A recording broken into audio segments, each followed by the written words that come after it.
मना रहे हैं। बहुत खुशी हो रही है और मनाना भी चाहिए,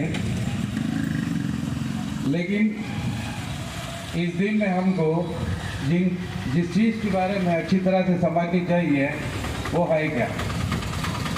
3 तारीखें ऐसी हैं जो हमें से हर किसी को ज़हन में रखना चाहिए।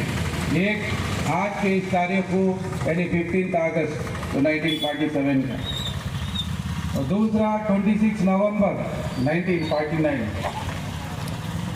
और 26 जनवरी 1950। हुआ क्या इन दिनों?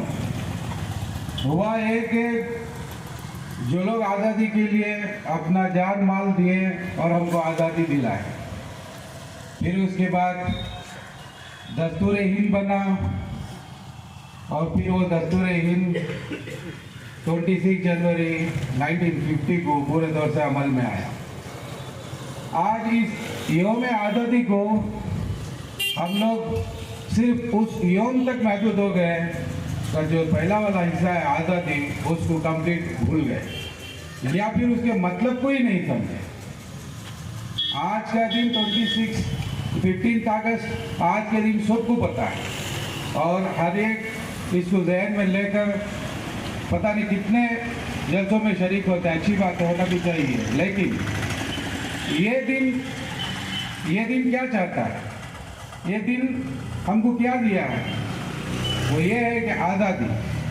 अभी आज़ादी किस चीज़ की आज़ादी? मनमानी तरीके से जीने का नाम आज़ादी नहीं है।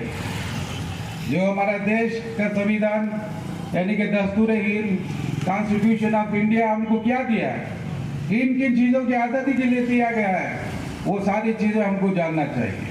पता नहीं हम क्या क्या चीज़ें जानते हैं, क्या क्या चीज़ें पढ़ते हैं और घरों में पता नहीं कितने कितने किताबें होते हैं। हमें से हर एक को जानना चाहिए कि हमारे घरों में किन किन के घरों में हमारे पास कॉन्स्टिट्यूशन, इंडियन कॉन्स्टिट्यूशन है। कॉन्स्टिट्यूशन के सैकड़ों आर्टिकल्स को पढ़ने के लिए मैं नहीं बोल रहा हूँ। कम से कम आज के दिन ये महसूस करें कि जो आज़ादी है वो कॉन्स्टिट्यूशन के किस हिस्से में है और किन आर्टिकल्स में है। आपको ज़्यादा कुछ करना नहीं है, आर्टिकल 12 से 35 तक पढ़िए, उसमें पूरी आज़ादी का मकसद आपको समझ में आ जाएगा और पता चल जाएगा कि क्या क्या हमारे साथ ये दस्तूर आज़ादी के तौर पर दे रहा है। अगर ये 24 आर्टिकल भी ना पढ़ सके तो कम से कम हम जिस मैदान या फील्ड या जिस चीज़ से हम ताल्लुक़ रखते हैं उसके बारे में तो कम से कम ये दस्तूर हम किस किस्म की आज़ादी देता है ये जानना चाहिए। मिसाल के तौर पर अगर आप मजहबी प्रचार करते हैं तो आर्टिकल 25 आपको अच्छी तरह से समझ लेनी चाहिए।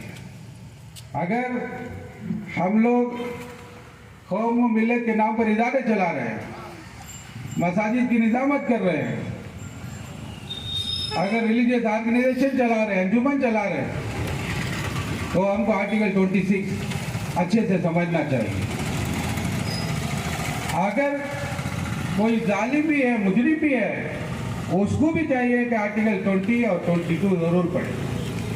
आज का दिन हालांकि आज़ादी को याद करने, आज़ादी किस तरह मिली, किन्होंने आज़ादी दिलाई, वो लोग कौन कौन थे, क्या क्या कुर्बानियाँ थे, वही बात करने का दिन है। लेकिन चूँकि इसमें आज़ादी लफ्ज़ है, इसके लिए हम ये सारी आज़ादी कहाँ से हमको मिली हमको जानना चाहिए, वरना उन लोगों के हक में नाइंसाफ़ी हुई जिन्होंने जान माल देकर हमको ये आज़ादी दिलाई।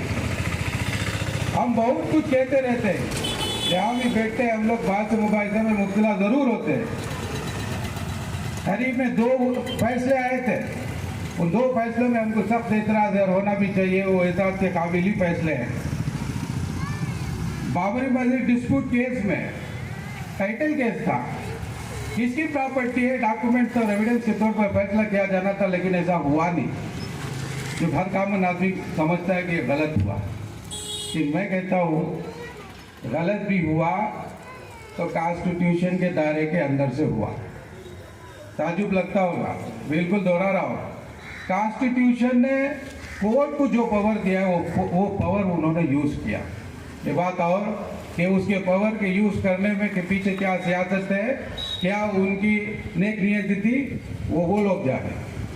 ये बताने की कोशिश कर रहा हूँ कि आर्टिकल 142 में ये पावर दिया गया है कि जजेस अपने, सुप्रीम कोर्ट के जजेस अपने दिमाग के हिसाब से भी फैसला कर सकते हैं। अगर ऐसा करते हैं तो आर्टिकल 141 के तहत सारे कोर्ट उस पर अमल करेंगे, मतलब कि सारा देश उसको मानकर चलेगा।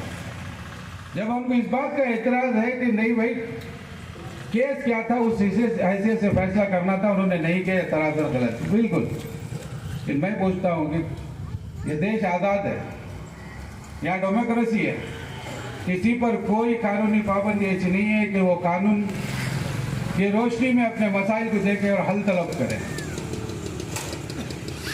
ये फैसला आने से बहुत पहले से अगर आर्टिकल 142 को कोर्ट में चैलेंज किया होता तो शायद कुछ बदलाव आ जाता, ऐसा फैसला नहीं होता।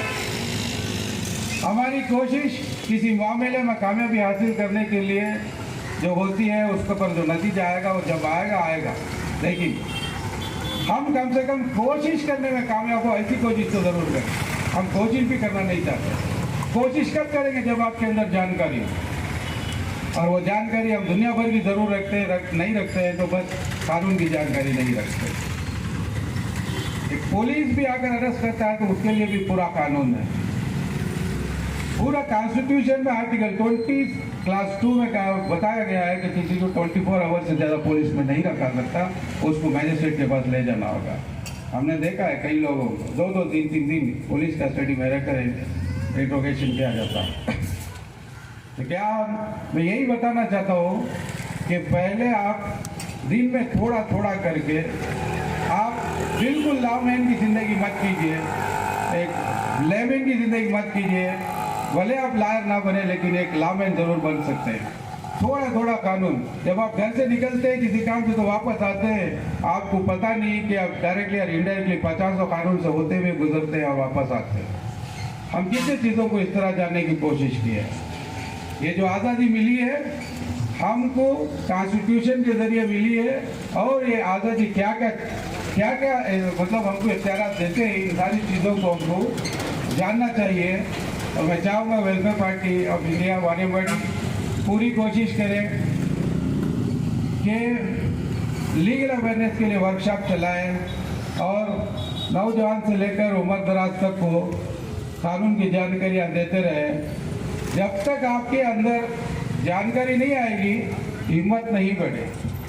हम बस नताइज के आने पर हम अफसोस ही करना जानते हैं। ये नतीजा अगर कोई गलत निकला भी है, जैसे कि अभी बीच में पर्दे का मामला आया था, कोर्ट ने नहीं माना कि वेदर ये जो है पार्ट ऑफ रिलीजन का फेथ है, ऐसा नहीं माना। वजह जानते हैं। मैं उन कोशिश करने वालों को क्रिटिसाइज नहीं कर रहा हूँ। जब आपके पास प्रॉपर जानकारी होगी तो आप प्रॉपर रास्ते पर जाएंगे।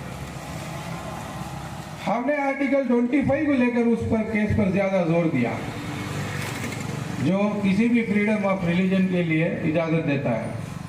क्योंकि मजहब का एक हिस्सा हम उसको मानते हैं, तो हमने उस बेस पर, उस गिरोन पर केस को देखा। लेकिन अगर यही आर्टिकल 19 और 21 को लेकर जाते तो शायद कुछ नतीजा बदल के आता, जिसमें पूरी तरह से अपनी पसंद से जीने की आज़ादी है। तो इसी तरह अभी वो सुप्रीम कोर्ट तक गया है, अभी आगे क्या होगा वो बाद में।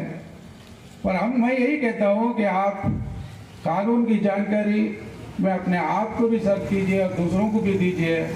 और जब तक हम लोग कानून की जानकारी नहीं रखेंगे, हमको सिवाय अफसोस के कुछ नहीं मिलेगा।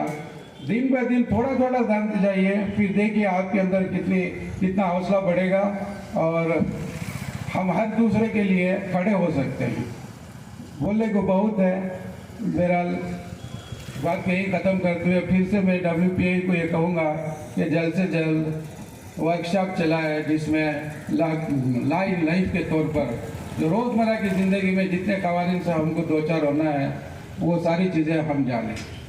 अगर एक पार्टनरशिप बिजनेस शुरू करते हैं तो ज़रूरी नहीं कि किसी के पास जाए और कॉन्ट्रैक्ट बनाए, पार्टनरशिप बनाए। आपको भी तो पता होना चाहिए कि पार्टनरशिप एक्ट है क्या। हम किसी से बिजनेस डील करते हैं तो हम कॉन्ट्रैक्ट साइन कराने में भी हमको मालूम नहीं होता कि हमको क्या करना है। हर चीज़ के लिए कानून है। इंफॉर्मेशन टेक्नोलॉजी से लेकर प्लेटफॉर्म में बिजनेस करने वाले तक के लिए कानून है। थोड़ा थोड़ा जानेंगे तो बहुत कुछ जानेंगे और पूरी हिम्मत अफजाई के साथ जी पाएंगे। इसी चंद बातों से मैं अपनी बात को ख़त्म करता हूँ। अस्सलाम वालेकुम।